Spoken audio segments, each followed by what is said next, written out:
75 people boarded a plane in Moscow. None of them came back. The aircraft was modern, the weather was perfect, the engines worked fine. But at 33,000 feet above frozen Siberia, something happened in the cockpit that no one saw coming. No alarm went off, no warning light flashed, and by the time the pilots realized what was happening, it was already too late. This isn't a story about mechanical failure. It's about a secret so quiet, so invisible, that it killed everyone on board. Let me show you exactly how this happened. March 23, 1994. Aeroflot Flight 593 pushes back from Moscow's Sheremetyevo Airport. Destination, Hong Kong. It's a routine long-haul flight. The plane is an Airbus A310, wide-body, twin engines, built for international routes. This isn't some old Soviet relic. This is a modern Western aircraft with advanced computers and automation systems. Captain Yaroslav Kudrinsky is in command. He has over 8,000 flight hours. Experienced, confident. But here's the thing most people don't know. Russian pilots were transitioning fast from old Soviet planes to new Western ones. The cockpits were completely different. Soviet planes? You fly them manually. Airbus planes, the computer does most of the work. On board are families, business travelers, children. 75 souls trusting the crew to get them safely to Hong Kong. For the first few hours, everything goes perfectly. The autopilot is engaged. The plane cruises smoothly over Siberia's endless white wilderness. Passengers sleep. Flight attendants serve drinks. Inside the cockpit, the instruments glow softly in the darkness. Nobody knows that in just minutes, this routine flight will become one of aviation's most haunting disasters. Now here's where things get really interesting. As the plane crosses Siberia, Captain Kudrinsky makes a decision. He invites his children into the cockpit. His daughter, then his 15-year-old son. Back then, this wasn't uncommon in some airlines. The flight is in cruise mode. The autopilot is flying. What could go wrong? His son sits in the captain's seat. The boy is curious. He gently touches the control column. Just a little pressure. Nothing dramatic. And here's where the secret reveals itself. In most planes, touching the controls immediately disconnects the autopilot. Alarms sound. Lights flash. The pilots know instantly that they're back in manual control. But the Airbus A310 is different. Very different. When the boy applied pressure to the controls, the autopilot didn't fully disconnect. Instead, it entered a partial override mode. The computer kept controlling pitch and speed, but roll control. Pitch and speed remain under computer control. Roll control switches seamlessly from computer to manual. The side-to-side banking of the aircraft switched to manual. Silently. No warning sound. No flashing light. No indication on the instrument panel. Aircraft horizon indicator now showing increased bank angle around 15 degrees. Still no alarms, calm but dangerous. The plane started to bank. Slowly. 10 degrees. Then 15. The boy didn't realize he was actually controlling the plane. The captain didn't notice the gradual turn. Everything on the instruments still looked normal. The autopilot light was still on. But if you think that's crazy, wait until you hear this. The aircraft continues its slow, silent turn. 20 degrees of bank, then 30. Outside the cockpit windows, the night sky offers no visual reference, just blackness. Below, endless Siberian wilderness. No cities, no lights, nothing. Inside the cabin, passengers feel nothing unusual yet. Maybe a slight sensation of turning, but nothing alarming. The autopilot is still controlling the nose attitude, still managing the engines. The plane isn't diving, it's just turning. Here's what makes this absolutely terrifying. In fly-by-wire systems, pilot inputs pass through flight control computers, which then precisely command the aircraft's flight surfaces. The pilots had no reason to suspect anything was wrong. The Airbus flight control system is called fly-by-wire. There's no direct mechanical connection between the control column and the flight surfaces. Everything goes through computers. This section details partial autopilot override, where core stability is maintained as pilots intervene, reducing mode confusion risks. When the autopilot is on, the control column doesn't move. It just sits there, inactive. So when the captain's son was holding the controls, he wasn't feeling any feedback. The instruments show stable readings, but in the dark they signal a hidden danger. A sudden realization the situation is critical. The yoke wasn't fighting him. It felt normal. And the pilots? They trusted their instruments. They trusted the automation. They had been trained to trust it. But here's the critical detail investigators later discovered. What investigators discovered next shocked everyone. Airbus designed this partial override feature intentionally. The idea was to allow pilots to make small corrections without fully disconnecting the autopilot. In theory, it's helpful. In practice, it created a dangerous gap in awareness. The bank angle increases. 35 degrees, 40 degrees. Finally, one of the pilots notices. What's going on? The captain realizes the plane is turning. He reacts instinctively. He grabs the controls and applies opposite pressure. But instead of leveling out, something worse happens. The aircraft's nose drops. The plane enters a steep dive.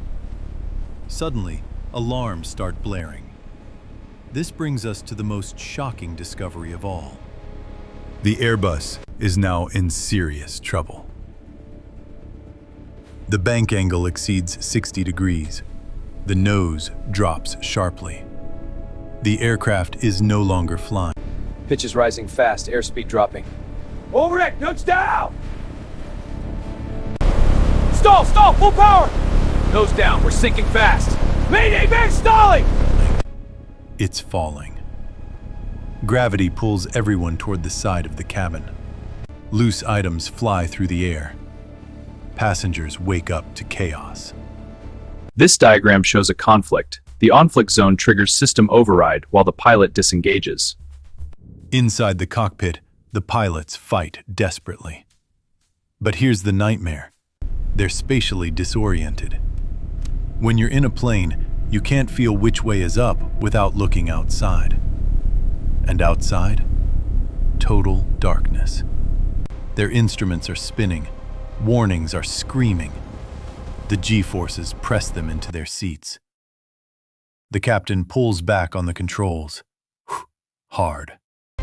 For a moment, it works. The nose starts to come up. The dive slows. There's a brief flash of hope. Maybe they can recover. Maybe they can save this. But the recovery is too aggressive. Nose comes up too steeply.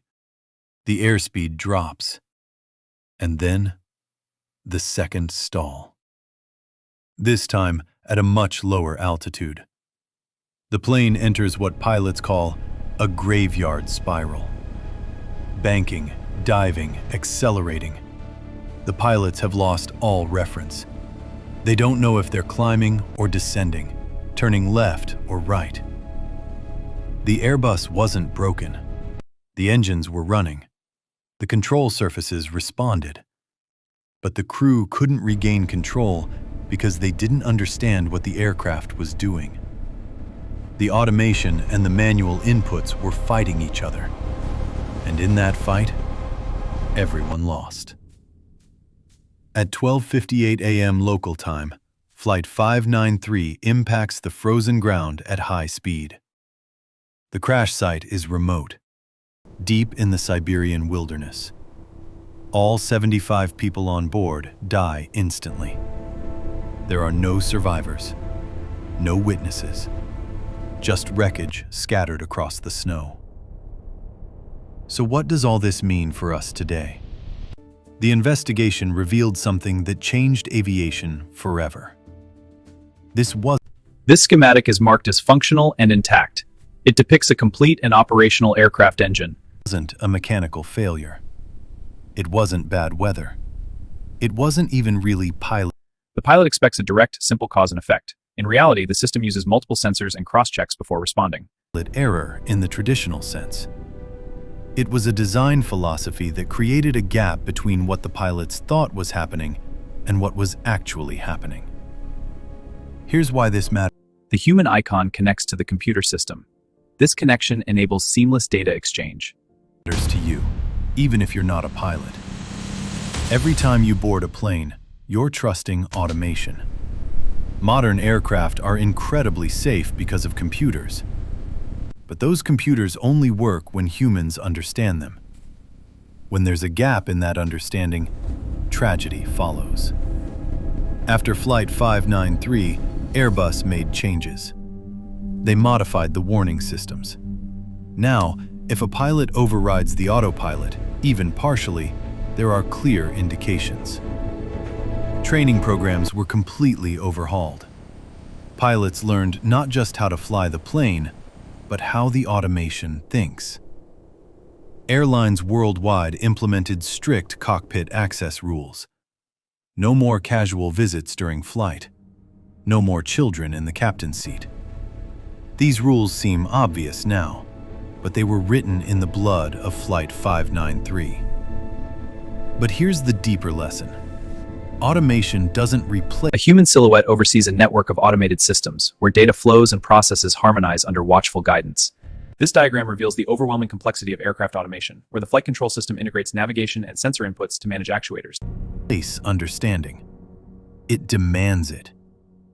The more automated our world becomes, planes, cars, factories, hospitals, the more critical it is that humans understand the systems they're overseeing. You can't just trust the computer. You have to know what the computer is doing and why. The pilots of Flight 593 were experienced. They were competent. They weren't reckless. But they were operating in a system they didn't fully understand. And when things went wrong, that gap in understanding killed them. Before we wrap up, there's one final thing you need to know. Here's something most people never learn about the. In this stable recovery scenario, the aircraft smoothly transitions from a high angle of attack to level flight, demonstrating controlled dynamics. This simulation models a flight deviation and recovery. The red curve shows the deviation, while the green curve shows the recovery to stable flight. This crash. It almost didn't happen at all. During the investigation, engineers ran simulations. They discovered that if the pilots had simply let go of the controls completely and trusted the autopilot to recover, the plane might have saved itself. Human input and aircraft automation often pull in opposite directions, creating a dynamic tension at the heart of modern flight. The Airbus computers were designed with recovery algorithms. But the pilots didn't know this. They didn't trust it. So they fought the aircraft all the way to the ground. This reveals the ultimate irony. The very thing designed to save lives, automation, became deadly because the humans didn't trust it enough. Mayday, mayday, mayday. Engine failure. Copy mayday. State your position. Position unknown. Losing altitude. Or maybe they trusted it too much in cruise and too little in crisis. Either way, the relationship between human and machine broke down. Flight 593's black boxes recorded everything. The last sounds in the cockpit were the pilots desperately trying to understand what their aircraft was doing. Mayday, mayday, mayday. Engine failure. Copy mayday. State your position. Position unknown. Losing altitude. Their final words weren't screams or panic. They were confused questions. What's it doing? Why won't it respond? Right up until impact, they were trying to solve a puzzle they didn't have all the pieces to. Every aviation rule exists for a reason. Some are written in manuals. Others are written in tragedy. The lessons from Flight 593 echo through every cockpit today. Every warning system, every training program. 75 people died so that millions more could fly safely. Their legacy isn't just in the changes made to aircraft. It's in the fundamental shift in how we think about humans and automation working together. If this opened your eyes, let's recap what we've learned today. First, automation can fail silently. The most dangerous failures are the ones that give no warning.